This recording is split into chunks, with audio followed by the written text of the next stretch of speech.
আজকে আপনারা দেখতে পাচ্ছেন আমি একজন নতুন অতিথির সঙ্গে আজকে চলে এসেছি আড্ডা দিতে। আর আপনারা এখন যে লুকে দেখতে পাচ্ছেন সেটা হচ্ছে তার আসল রূপ, সৃষ্টিপ্রিয়া দাস, যাকে আপনারা লাভ দিয়ে আজকাল ধারাবাহিকে লিলি চরিত্রে অভিনয় করতে দেখছেন। এর আগেও আপনারা বাংলা মিডিয়ামে রোশনি চরিত্রে অভিনয় করতে দেখছেন এবং আপনাদের কাছে অনেক ভালোবাসা পেয়েছে। আর তোমার এই জার্নিটা মানে শুরুটা কিভাবে? শুরুটা আমার হয়েছিল, আমি মডেলিং করতাম। তো 4-5 বছর হয়ে গেছে মডেলিং ক্যারিয়ার দিয়ে স্টার্ট করেছি। আমি ফটোশুট করি, আফটার দ্যাট কলকাতায় এসে মডেলিং ক্যারিয়ারটা স্টার্ট করি। মিউজিক ভিডিও বা উম, সব রকম কাজই করি।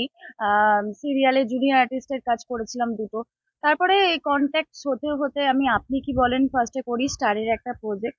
তারপরে অডিশন দেওয়ার পরে বাংলা মিডিয়াম করি, অ্যান্ড এখন লাভলি আজকাল।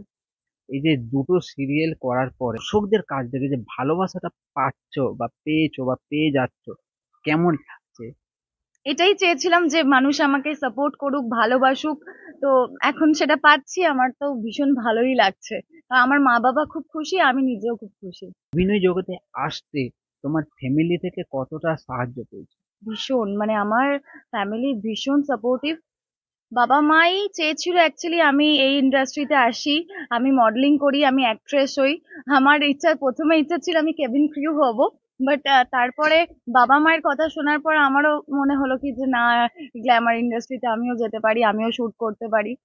দেন ওই আস্তে আস্তে ইচ্ছাটা বেড়েছে, এখন কাজ করছি। তুমি যখন সৃষ্টিপ্রিয়া দাস থেকে অভিনেত্রী নামের আগে যখন অভিনেত্রী কথাটা যোগ হয়, শুনে কেমন লাগে?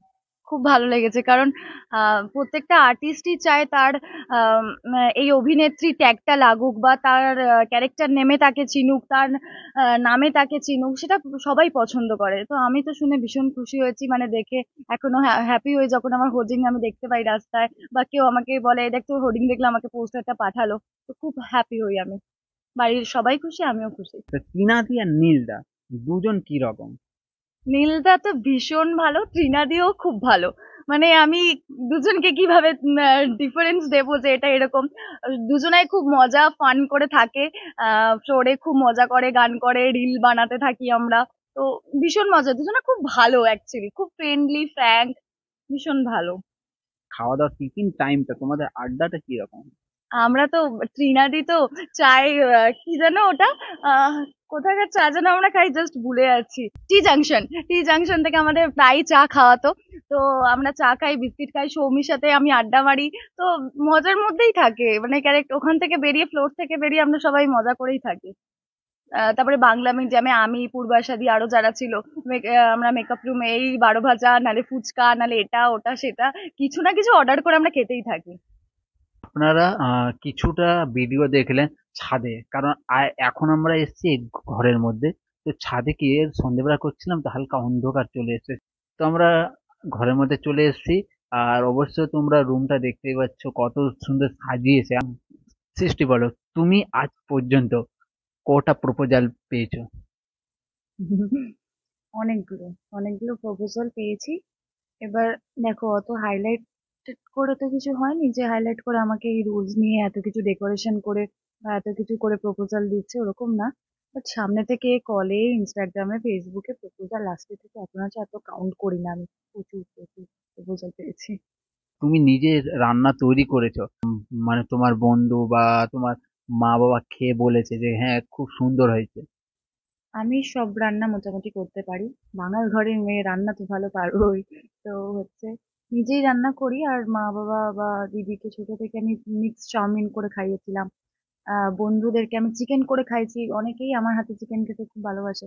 মাটনটা কখনো ট্রাই করিনি, বাট আমি সব রান্নাই মোটামুটি জানি, পারবো।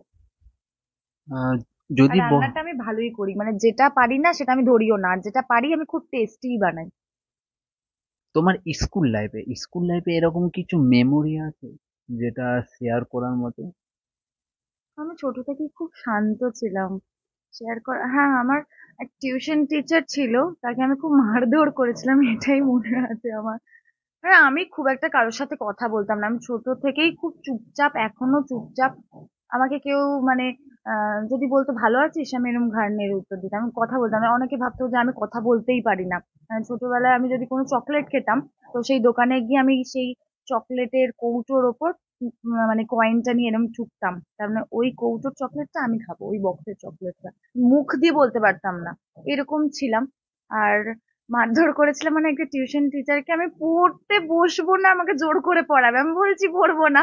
হ্যাঁ, তো আমি বোতল দিয়ে দাঁত ভেঙে দিয়েছিলাম, ঘড়ি ছিঁড়ে দিয়েছিলাম, এগুলো করেছি। তারপর আর করিনি। আর সেই টিচার আমাকে এখনো খুব ভালোবাসে, মানে এখন আমাদের কন্ট্যাক্ট আছে, আমরা কথা বলি। মানে তখন আমি ক্লাস লোয়ার আপার ওয়ান, মানে ক্লাস 4 অব্দি ওনার কাছেই পড়াশোনা করেছি আমি।